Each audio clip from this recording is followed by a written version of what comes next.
Inmate 1916. The first reference photo for this drawing was a mugshot of Dorothy Mort. Dorothy was a very mild-mannered housewife in Australia, convicted of murder in 1921. She had been battling depression for years. Before all this happened, Dorothy had a very loving husband who, from all accounts, tried his best to support her through her emotional struggles.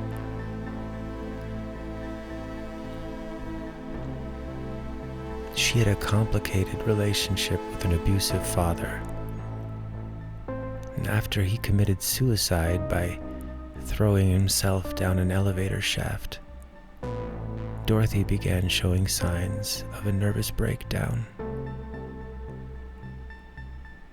She fell into a depression so dark that her body began to fail. And Dorothy's husband, desperate to help her, contacted a somewhat famous doctor. And upon meeting the young and very handsome doctor, Dorothy almost immediately began an affair with him. Her depression lifted.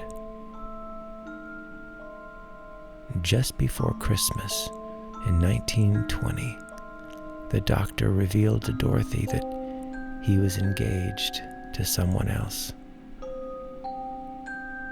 Her depression returned, and later, Dorothy's unsuspecting husband was obliged to call the doctor again for further treatment. Dorothy and her doctor had sex for the last time on December 21st, 1920.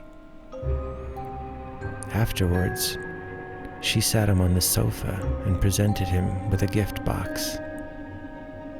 As he opened it, she circled him and shot him twice in the back of the head. Dorothy then opened his vest and shot him again in the chest. She rebuttoned his vest, turned the gun toward her own heart, and fired. Miraculously, she survived and was arrested.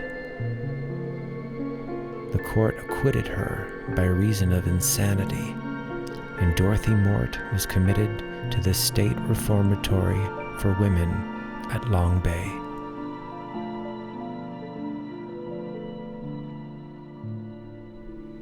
She was released 8 years later in 1929, wearing a gingham dress and pearls.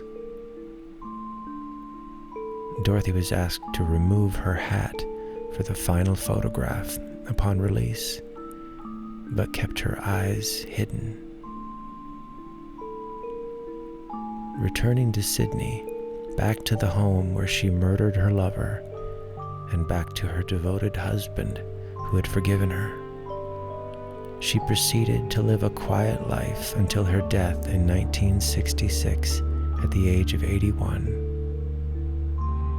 In my drawing, I set her in Chicago, 1916, during the Great War. This was just before the birth of the modern woman. With most of the able-bodied men away in combat, women experienced a new kind of liberation that would transition into the roaring 20s. I imagined this character driven mad by the taste of sexual freedom, one moment before the first sexual revolution.